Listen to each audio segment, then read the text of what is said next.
Bueno, vamos a comenzar un poquito, vamos a tener que hacer un poquito más resumido, ¿cierto? Pero con respecto a Jacob, ¿ya? Entendiendo de que Jacob es el nieto de Abraham y el hijo de Isaac, ¿cierto? Que son considerados los patriarcas. Los patriarcas son los primeros hombres que Dios escogió para iniciar el linaje y la promesa de que iba a venir el Mesías de la descendencia del pueblo de Israel, ¿ya? Por eso que se les dice patriarcas, ¿ya? Ahora, Jacob, ¿cierto? Tuvo una vida llena de fracasos, engaños, envidia, codicia, ¿cierto?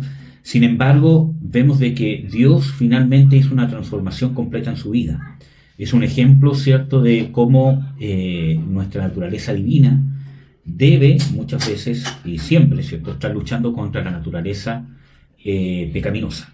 Es Jacob el que es nombrado por Dios, ¿cierto? ¿Cierto? En algún momento, como Israel.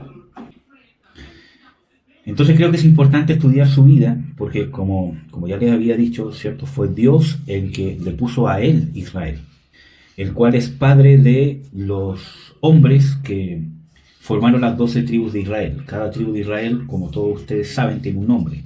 Judá, Efraín, etcétera, etcétera.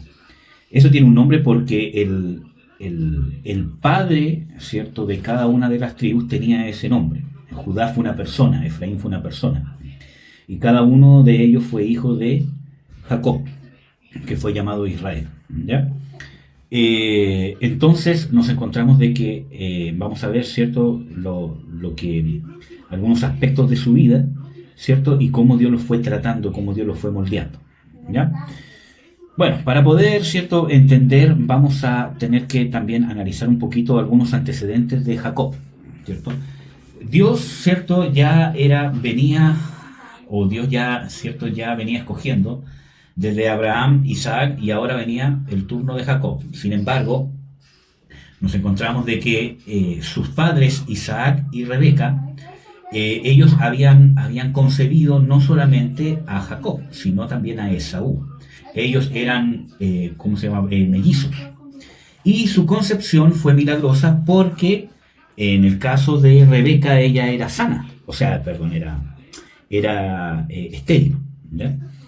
Y quiero poder, ¿cómo se llama?, analizar algunos aspectos que tienen que ver con el matrimonio de Isaac y Rebeca.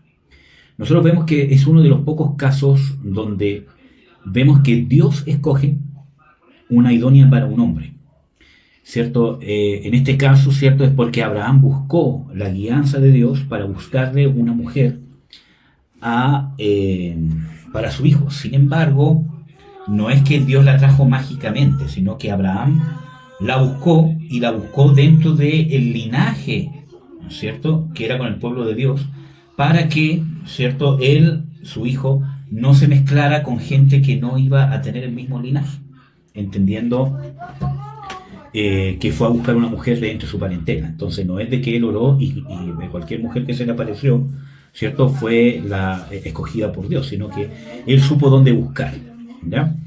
Y ahí vemos de que hay una guianza de Dios, ¿cierto?, ¿cómo se llama?, por medio de un siervo que él envía, ¿cierto?, hasta que se encuentra con esta mujer Rebeca y trae, ¿cómo se llama?, a Rebeca, y ahí, ¿cómo se llama?, ellos dos se juntan y forman un matrimonio, forman una familia. Vemos algunos de algunos, ¿cómo se llama?, ejemplos de que Isaac y Rebeca tenían una relación bastante sana y bastante linda. Vemos de que incluso hay una parte donde ellos bajan al reino de, ¿cómo se llama?, Amalek, ¿cómo se llama?, Isaac comete el mismo error que cometió su padre, ¿cierto? Y dice de que su esposa era su hermana porque tenía miedo, ¿cómo se llama?, a que lo mataran. Sin embargo, el rey ve por la ventana y los ve jugueteando a ellos. Y, ¿cómo se llama?, esa palabra juguetear en el hebreo da una sensación de juegos que son de pareja, ¿cierto?, que tienen más que ver con algo más ¿cómo se llama?, romántico. Entonces vemos de que había cierta salud en el matrimonio. Pero algo pasó en el matrimonio, y eso que pasó con los hijos. Y es importante ver, ¿cierto?, cómo se llama este punto, porque vemos de que era una linda relación incluso de Rebeca. Ella había un enamoramiento, había amor, había pasión, ¿cierto? Había entendimiento, había complemento, había sujeción y había amor de Isaac a Rebeca, de querer cubrirla, de querer cumplir su rol como esposo. Y había una sujeción de Rebeca, en el buen sentido bíblico, ¿cierto? Y había también un amor, ¿cierto? Y un respeto hacia Isaac. Eso lo vemos porque cuando ella está estéril y ella quiere concebir hijos, ¿cierto? Ella no va a hacerle un reclamo ¿cómo se llama? A su esposo, como lo hizo Sara con, ¿cómo se llama? Abraham, ¿cierto? Sino que al ver Isaac de que ella era estéril, ¿cierto? Oró a Dios y dice de que Dios escuchó su oración. ¿Por qué? Porque había este complemento, ¿cómo se llama? Matrimonial. Entonces vemos que también, por ejemplo, cuando ella tiene a estos dos niños, ¿cierto? En su vientre, ¿cómo se llama? Entendiendo que, ¿cierto? En ese tiempo que no habían ecos, que no había nada. Entonces cuando ella ve que hay algo raro en su vientre, ¿cierto? Que siente dos movimientos, uno en un lado, el otro en el otro, ¿cierto? Ella acude y va a consultar a Dios. Aunque no lo dice textualmente en las escrituras, pero muy probablemente, ¿cierto? Ella consultó a Dios a través de su esposo o con su esposo. Y probablemente ellos oraron, ¿cierto? Y Dios le tiene que haber dado respuesta, ¿cierto? Quizás por medio de su propio esposo o por medio de algún hombre de Dios, ¿cierto? De que realmente habían dos niños en su vientre y que el mayor serviría al menor. ¿Ya? Entonces vemos de que Jacob y Esaú nacen en un matrimonio relativamente sano. Sin embargo, algo pasó en el matrimonio que se dividió. Porque vemos después, muchos años después, ¿cierto?, de que por medio de el favoritismo que cada padre tenía con uno de los dos hijos, ¿cierto?, vemos que o el matrimonio se rompe o se distancia por causa de buscar el favoritismo o por causa de buscar afecto o aceptación en los hijos, porque vemos de que Isaac encontraba más aceptación o más amor hacia Esaú. ¿Por qué? Porque había más complemento con él, porque él era un cazador, ¿cierto? Entonces eran algo que a él le gustaba de su hijo. Sin embargo, vemos en Rebeca que había más similitud, ¿cierto? Y más amor hacia su hijo Jacob, porque había más cosas en común entre los dos. Y yo creo de que hay un error grande. Algo pasó en el matrimonio, que se enfocaron mucho en los hijos y empezaron a buscar o a... ¿cómo podríamos decirle? A llenarse con el amor del hijo. Entonces como encontraron que no habían muchas cosas en común con el otro, se enfocaron más en amar a uno, porque tenían una necesidad. Y nosotros tenemos que entender como padres que nosotros no tenemos que satisfacer nuestras necesidades con nuestros hijos, sino que nosotros somos los que tenemos que satisfacer las necesidades de nuestros hijos, siendo padres de ellos. Y obviamente con eso el matrimonio se rompió. La comunicación, el amor, la pasión que había, todo lo que había se rompió, porque nosotros vemos de que ya no había comunicación entre ellos. Cuando vemos todo lo que pasa, ¿cierto? Vemos de que Rebeca en ningún momento consulta a su esposo, en ningún momento intenta hablar con él. Había cero comunicación. ¿Me entienden? Entonces cada uno de los cónyuges se enfocó en su hijo y se olvidó de su cónyuge. Ahora, no sé si la causa es lo que pasó con los hijos o algo más pasó que gatilló esto, pero sí o sí, ¿cierto? El buscar llenarse en los hijos, obviamente me va a llevar a amar a un hijo más que al otro. Y eso es cometer una injusticia, ¿entienden? Y obviamente eso va a destruir el matrimonio. Y vaya que lo destruyó, ¿ya? Entonces nos encontramos en este contexto, ¿cierto? Donde vemos que hay una profecía donde Dios dice de que el mayor serviría al menor, dando a entender claramente Dios, ¿cierto?, que la primogenitura iba a caer sobre Jacob, entendiendo que eso era algo antinatural, ¿cierto?, porque la primogenitura, ¿cierto?, venía sobre él primero, ¿cierto?, pero no era algo extraño para ellos, porque Isaac también tenía sobre él la bendición de la primogenitura. Incluso es contado Isaac como hijo de Abraham en toda la genealogía del pueblo de Dios, sabiendo de que Abraham tuvo otro hijo antes que Isaac, el cual naturalmente tenía la primogenitura. ¿Me entienden? Entonces nosotros vemos de que no era algo tampoco desconocido.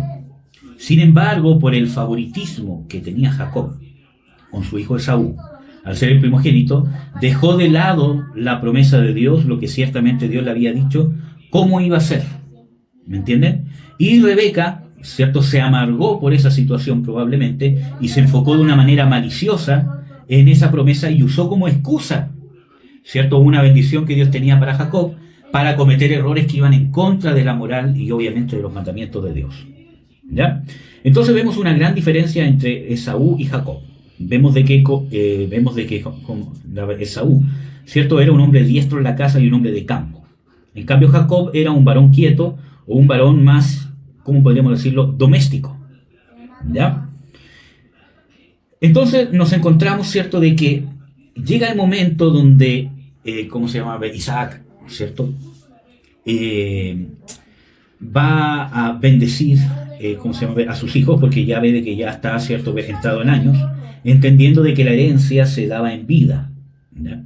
Entonces él ya ve de que quizás, muy probablemente, ya está cerca del tiempo en que va a morir, y ya casi ciego prácticamente, ¿cierto?, toma a su hijo, por eso, sin consultarle a su esposa, sin hablarlo con ella. Por eso yo, ¿cómo se llama?, les digo que algo pasó en el matrimonio, que ya no había comunicación entre ellos.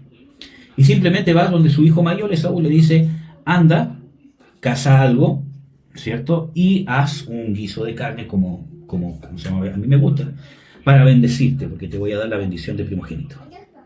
¿Me entiendes?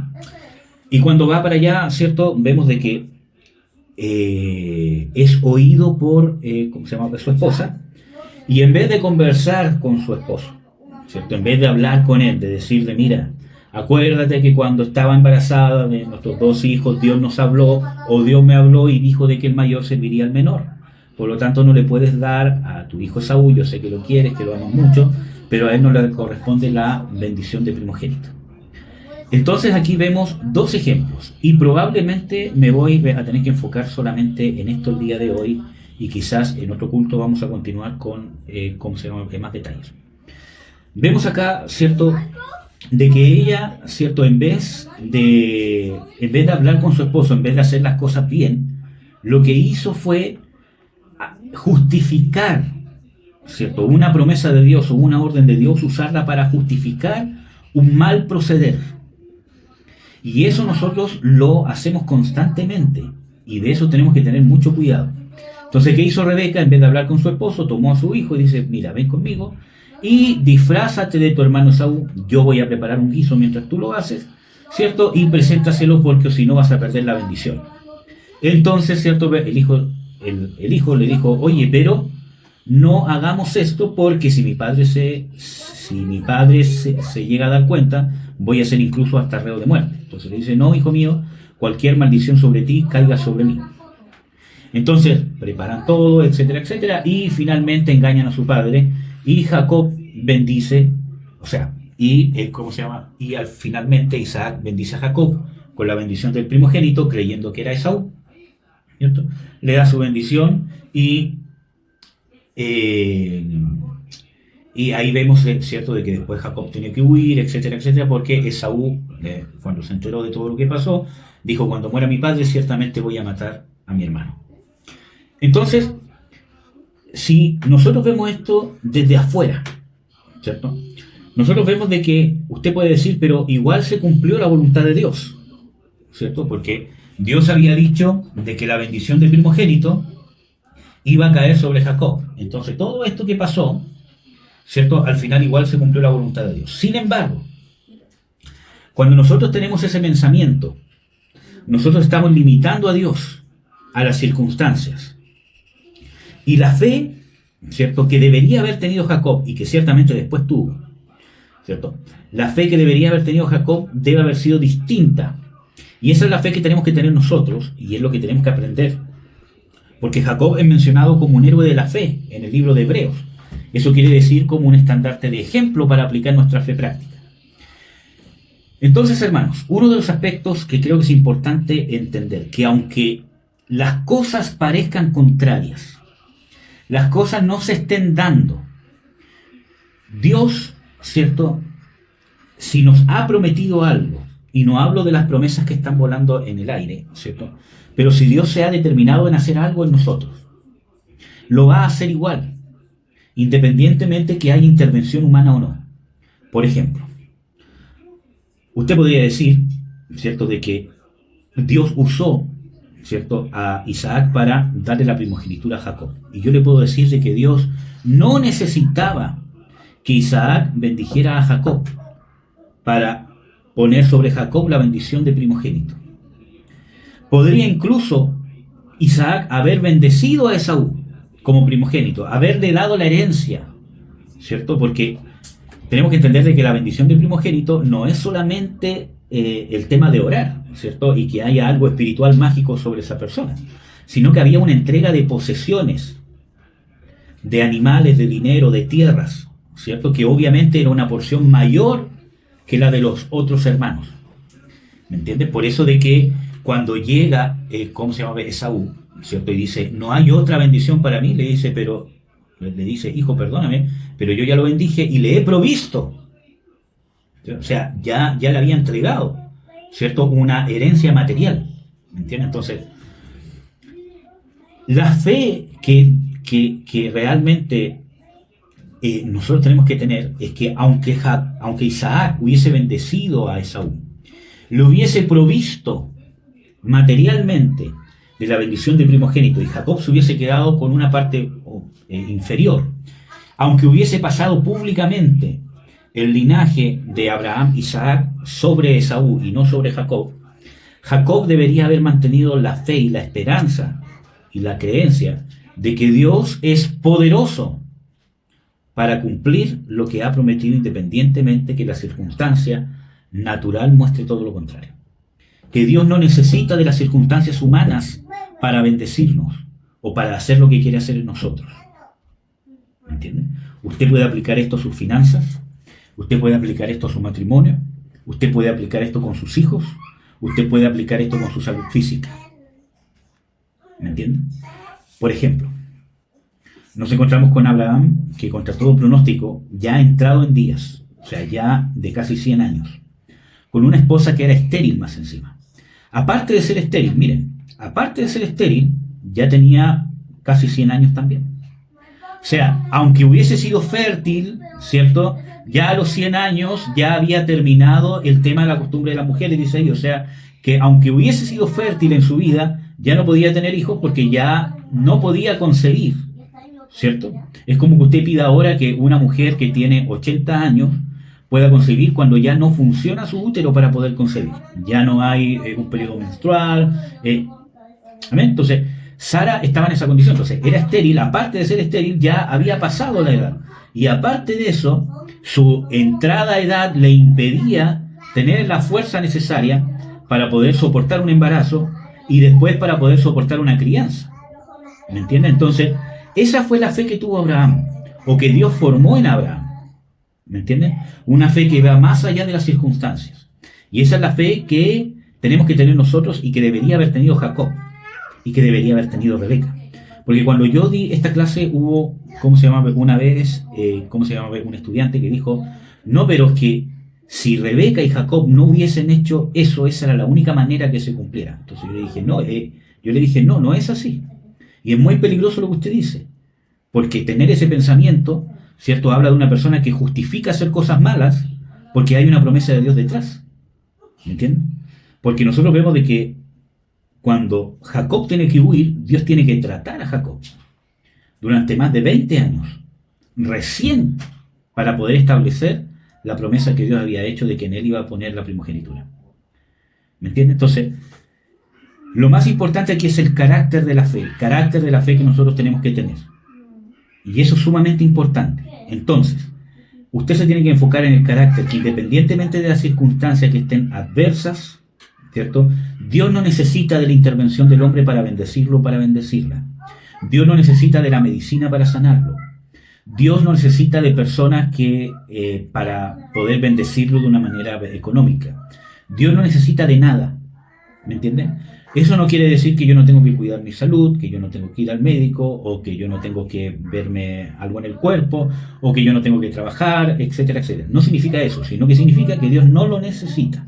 lo usa, pero no depende Dios de esa circunstancia. Dios es soberano. Y cuando nosotros entendemos de que Dios es soberano por sobre las circunstancias, cuando las circunstancias se están mostrando adversas y parece que todo se está dando en contra de lo que Dios ha dicho que va a hacer con nosotros, entonces en ese momento que estamos en esa contradicción aplicamos la fe. ¿Me entienden? Una fe que deja de tratar de ayudarle a Dios y descansa en Dios. Que no quiere decir que es una fe floja, ¿cierto? Sino que es una fe que llega un momento en que dejo de hacer cosas para tratar de ayudar a Dios. Y muchas veces nosotros como cristianos hacemos una y otra cosa para tratar de ayudar a Dios. Por ejemplo, quiero ser sano. Ayuno por esto, ayuno por esto, oro aquí de rodillas, de guata, busco técnicas, testimonios. Es que yo lo hice dando 7 vueltas, ¿cierto?, alrededor de la casa. Es que, ¿cómo se llama? Yo me ungí con aceite y fui sano, entonces agarro el aceite y soy sano. Y busco todas las cosas que me pueden ayudar para poder recibir una promesa de Dios. Lo cual no es malo en sí mismo. El tema está donde yo estoy poniendo mi confianza. Que yo puedo hacer todas esas cosas. Yo puedo ayunar, imponer las manos, buscar que ore un apóstol por mí, un profeta, un pastor, un evangelista, quien sea, ¿cierto? O con aceite, etcétera, etcétera, lo que sea. Pero si yo no creo que Dios es soberano sobre esa circunstancia y no la necesita, es decir, que el carácter de mi fe necesita ser trabajado. Entonces, cuando este estudiante dijo, esta es la única manera, yo le dije, no, no era la única manera. Porque lo que debería haber hecho Rebeca y Jacob es lo siguiente. Rebeca, al haberse enterado de lo que pasó, ella, pero como había un problema matrimonial, las cosas no funcionan bien. ¿Me entienden? Si ellos hubiesen mantenido un matrimonio sano, por eso de que para que las cosas de Dios puedan fluir, ¿cierto? Yo tengo que trabajar en las cosas que son más importantes para Dios. La familia, el matrimonio. ¿Me entienden? Y aquí le voy a dar 2 ejemplos, ¿cierto? Rebeca, ¿cierto? Una mujer escucha lo que pasó de que Isaac quiere bendecir a su hijo Esaú. Ella sabe de la promesa. Vamos a suponer, ¿cierto?, de que solo de ella recibió esa promesa. Dudo que no se lo haya contado a su esposo en algún momento, ¿cierto? Y ella va y dice, mira, esposo mío, yo, ¿cómo se llama?, acabo de escuchar que vas a bendecir a Esaú. Sin embargo, recuerda, o yo me acuerdo, ¿cierto?, que cuando estaba embarazada y fuimos a consultar a Dios, o yo fui a consultar a Dios, Dios me dijo de que el mayor serviría al menor, dando a entender de que la promesa de la primogenitura iba a caer sobre Jacob. Eso es lo que haría una esposa sabia. Yo sé que tú amas mucho a tu hijo, ¿cómo se llama?, Esaú, porque tiene mucho que ver en la casa, etcétera, etcétera, y puedes guardar una bendición especial para él. Sin embargo, acuérdate lo que Dios dijo. Ten en cuenta también de que Dios lo hizo contigo y con tu hermano, ¿cierto? Que tu hermano era el primogénito, sin embargo Dios le dijo a tu papá que tenía que pasar la bendición sobre ti y no sobre su otro hijo. Entonces ahí vemos que Rebeca con esa acción, le hubiese dado a Dios la puerta abierta para obrar.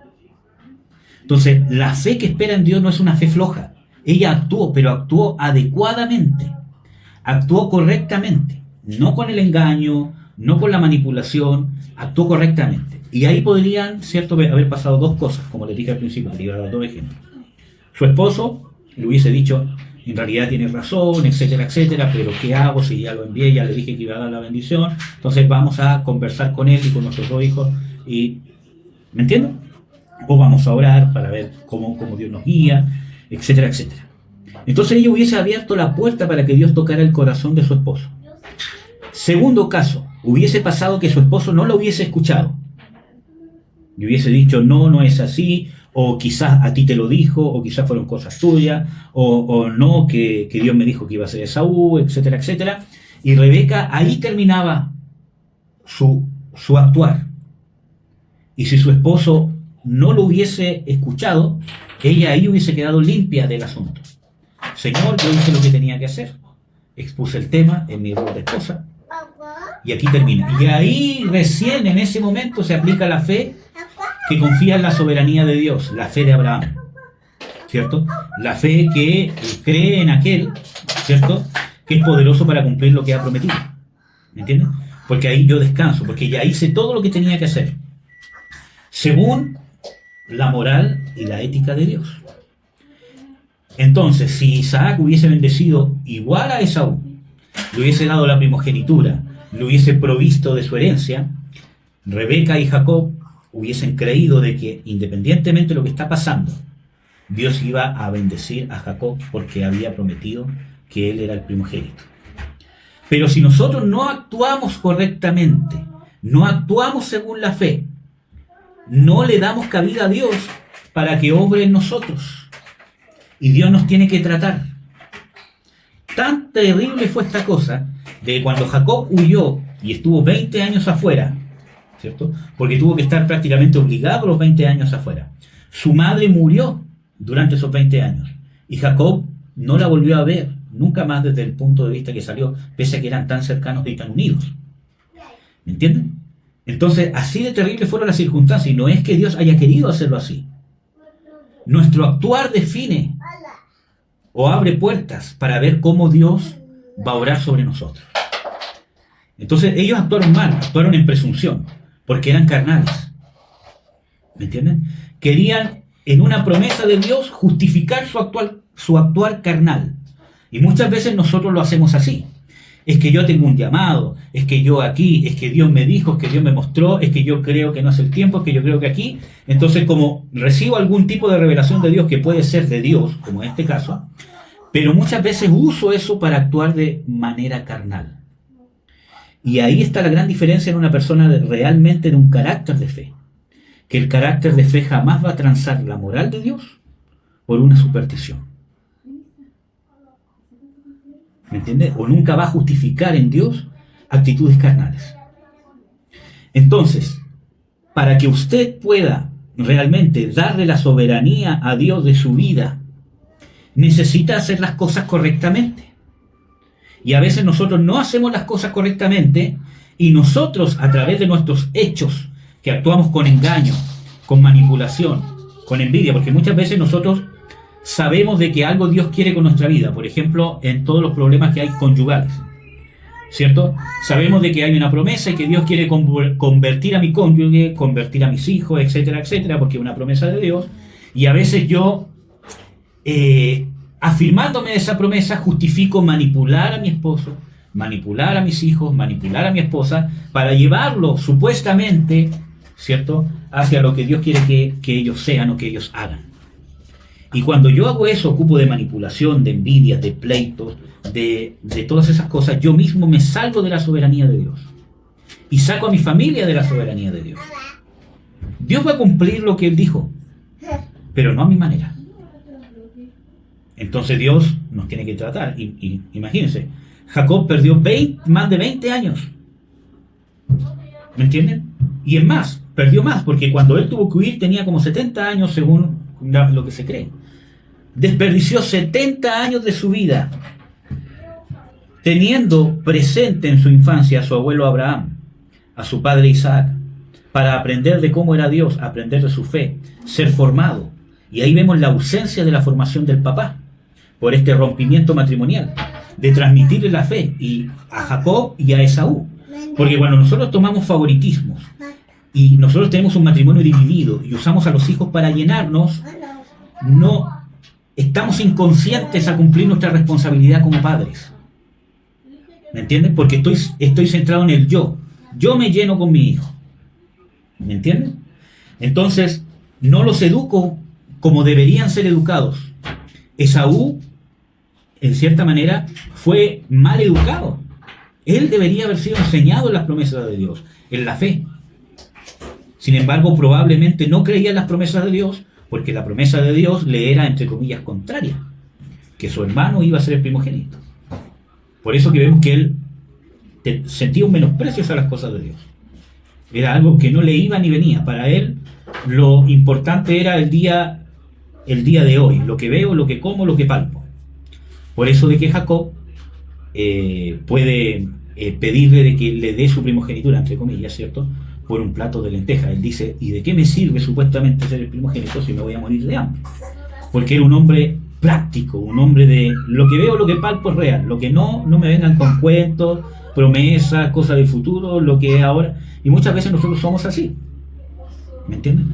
Entonces, tampoco Esaú fue formado en los caminos de la fe. Él podría haber sido también un gran siervo de Dios. Pero vemos de que la falla matrimonial rompió esa familia.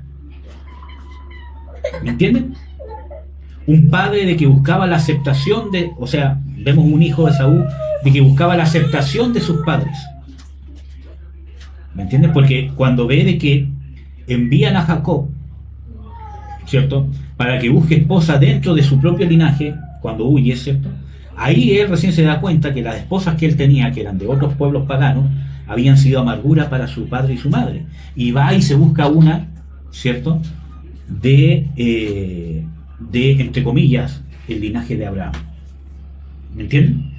Entonces, vemos de que también hay una lucha por aceptación. Entonces, todos esos vacíos dejamos a nuestros hijos. Cuando nosotros usamos a nuestros hijos para sentirnos amados, para sentirnos importantes, para sentirnos útiles, y nosotros tenemos que entender de que somos nosotros los papás. Nosotros tenemos que llenar a nuestros hijos y no nuestros hijos a nosotros. No es que usted consienta a sus hijos, sino hablo de llenarlos, de formarlos. Y eso incluye disciplina, formación, pero para eso tengo que tener mi corazón sano. Si no, los más afectados van a ser los hijos. ¿Me entienden? Entonces, la fe práctica que nosotros tenemos que llevar, para que usted pueda llevar una fe práctica, necesita entender de que debe hacer las cosas correctamente si usted se quiere mantener en la soberanía de Dios. Por ejemplo, uno de los salmos más usados, ¿cierto?, el Salmo 91, ¿cierto?, que habla de que el que habita el abrigo del Altísimo morará bajo la sombra del Omnipotente. Y ahí vemos de alguien que habita bajo el abrigo del Altísimo, morará bajo la sombra del Omnipotente. La soberanía de Dios va a venir sobre nosotros cuando nosotros seamos los que nos mantenemos habitando bajo la soberanía de Dios. Y eso no es algo solamente poético, sino que realmente cuando usted hace las cosas correctamente, aplica la fe para vivir, para tomar decisiones, para actuar ante el conflicto, ante algo que ocurre, ¿cierto?, con humildad, con amor, con justicia real de Dios, no con la suya propia, entonces usted está habitando, usted está habitando bajo el abrigo del Altísimo. Por lo tanto, lo cubre la sombra del Omnipotente, la soberanía de Dios. Pero muchas veces nosotros cometemos errores, especialmente en los temas familiares.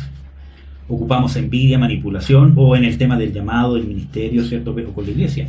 Quiero mostrarme que tengo un don. Quiero que se den cuenta que soy aquí para que me empiecen.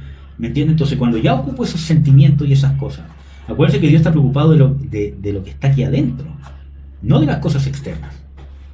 ¿Me entienden? Dios puede usar a cualquiera para predicar, a cualquiera para enseñar, incluso hasta un impío que ni siquiera sabe de Dios, Dios lo puede usar para hablar cosas que son útiles. ¿Me entienden? Entonces, Dios está preocupado de la formación del carácter.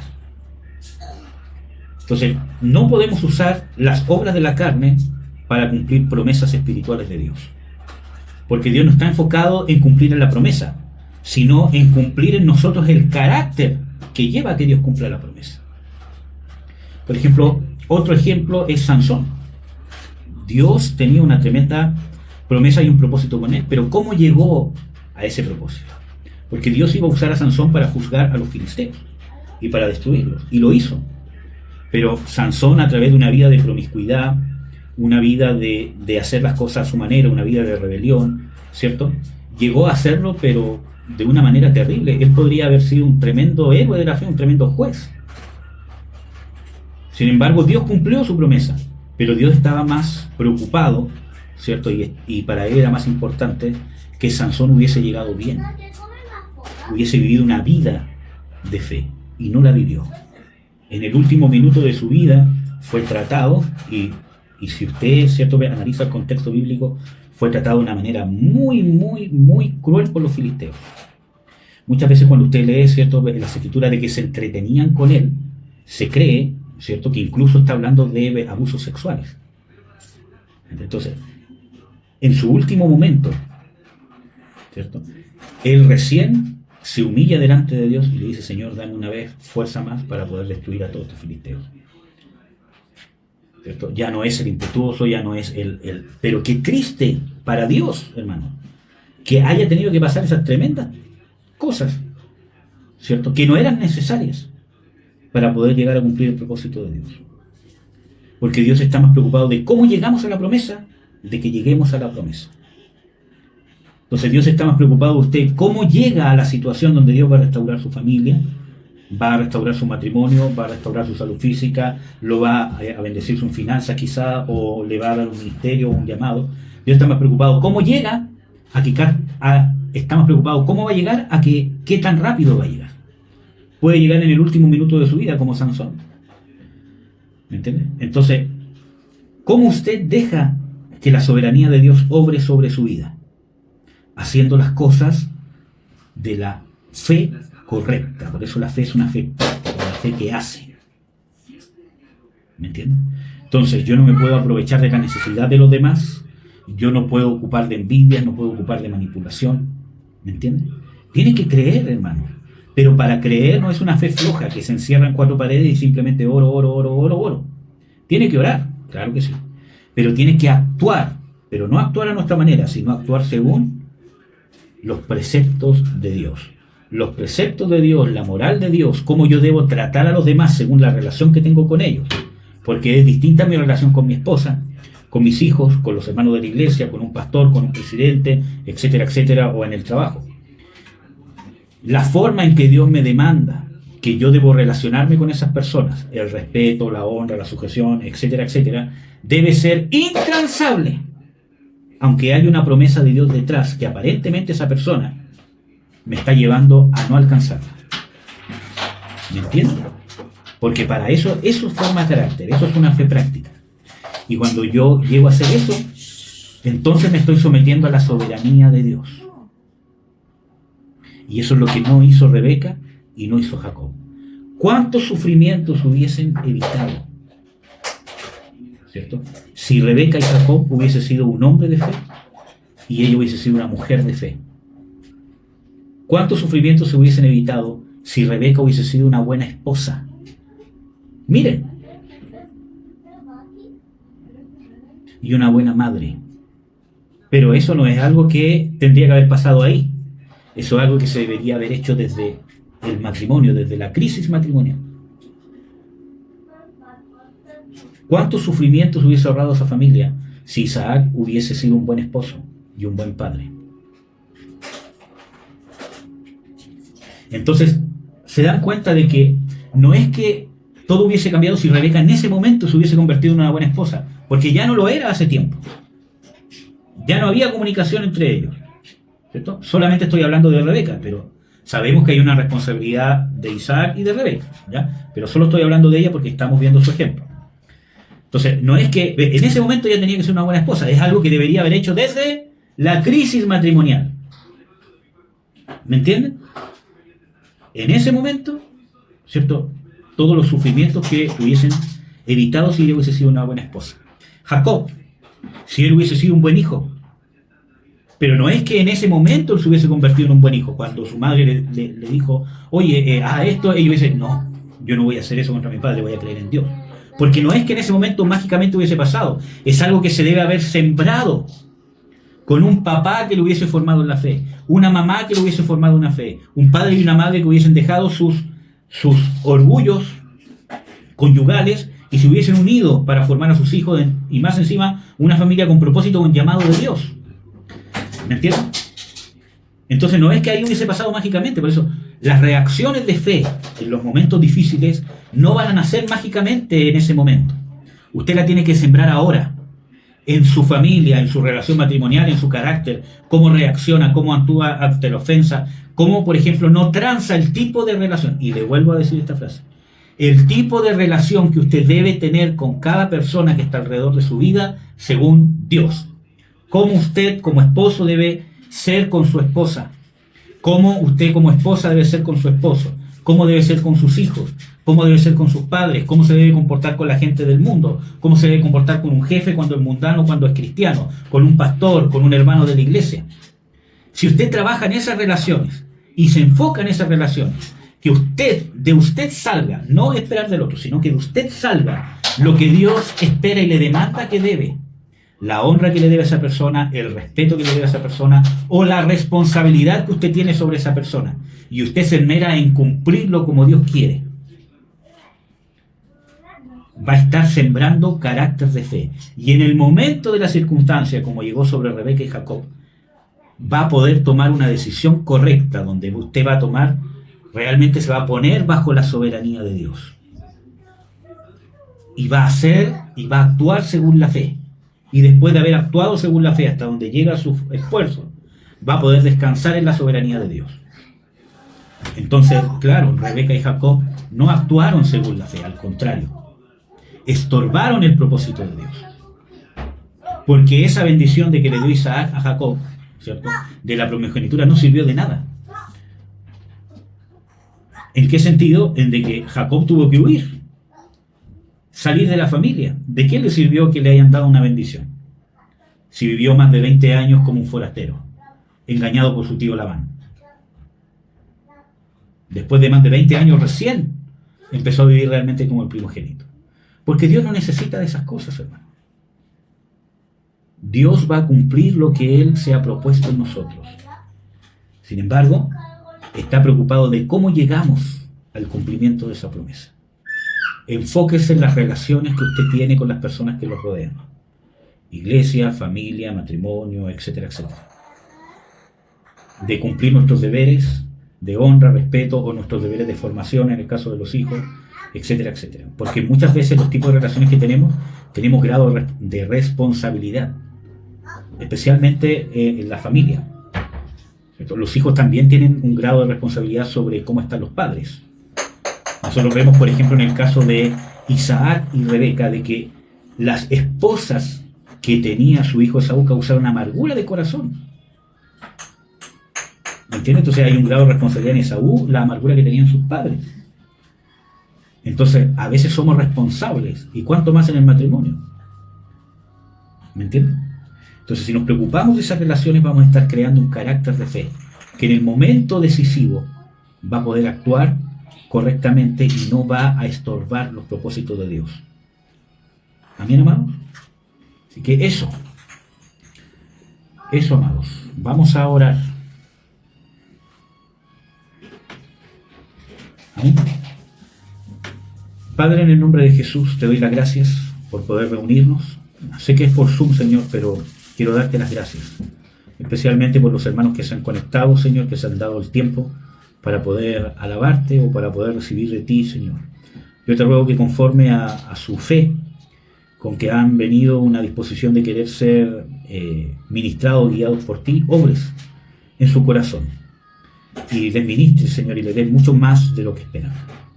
Los bendigo, Señor, grandemente, Señor, en el nombre de Jesús, y te pido que formes en nosotros nuestro carácter, que abra nuestros sentidos para que nos podamos atender con especial importancia a las relaciones que tenemos con las personas que nos rodean, desde lo más íntimo hacia lo más lejano, Señor.